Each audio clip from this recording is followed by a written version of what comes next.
Diop. Ça ne baisse pas, au contraire.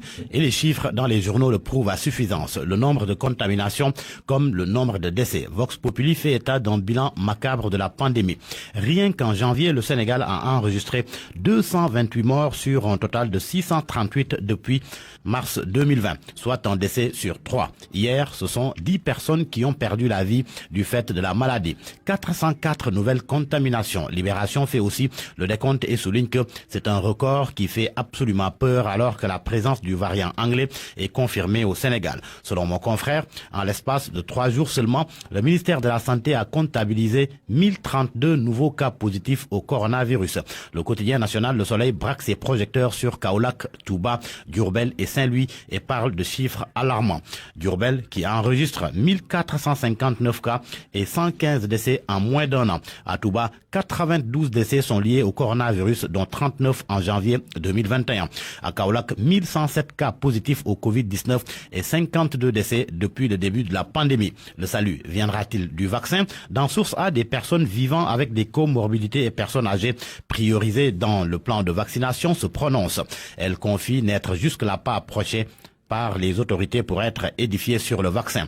De l'association Safara Hépatite à l'association sénégalaise de soutien et d'assistance aux diabétiques, en passant par l'association sénégalaise de lutte contre la drépanocytose et le réseau des personnes vivant avec le VIH, le constat est le même selon Source A qui souligne que pendant ce temps, certaines personnes du 3e âge ne traînant pas une comorbidité refusent d'être vaccinées.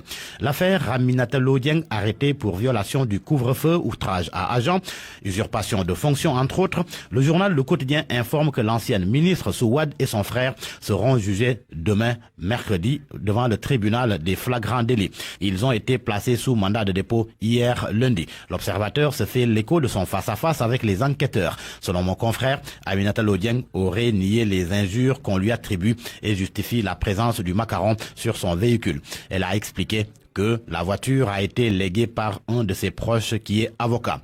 Le portrait de Aminata Lô-Dieng à lire dans le journal Le Quotidien, mais également dans l'Observateur. Toujours dans l'Observateur, le journal fait savoir que les professeurs Amsatou Sow Sidibé et Mamadou Badi ont été sommés hier de quitter immédiatement et sans délai les logements universitaires qu'ils occupent et qui sont affectés aux professeurs Moussa Seydi et Modou Oumikan depuis décembre 2020 par la direction du domaine universitaire. Selon l'Observateur, l'avocat El Hadj Diouf assure la défense des intérêts de Seydi et Kane. La déclaration de patrimoine en question, gage de transparence ou instrument de pouvoir, enquête se pose la question. Cela après que le président du Conseil économique, social et environnemental, Idrissa Seck, s'y est conformé. Le journal souligne que la déclaration de patrimoine a, à bien des égards, des allures de gageure pour nombre de personnalités sénégalaises assujetties.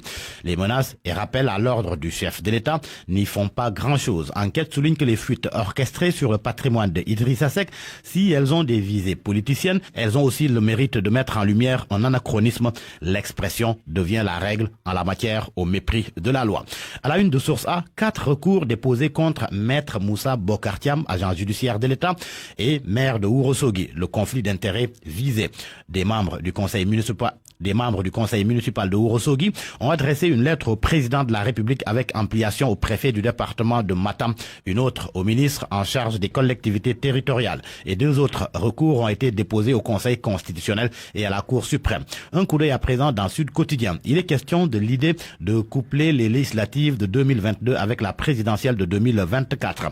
Ababacar Fall du GRADEC confie que la proposition du député Seydou Diouf constitue un recul démocratique. Selon lui, le couplage des législatives et de la présidentielle entraînerait de fait la prorogation du mandat des députés, ce qui serait illégal. À lire dans le journal LAS, un reportage sur les stationnements à Dakar, le régime de l'anarchie. Mon confrère constate que la plupart des parkings aménagés à la place de l'Indépendance appartiennent à des privés. Les rares endroits restants sont occupés par de jeunes laveurs de voitures, pour la plupart, qui érigent ces espaces en des parkings payants.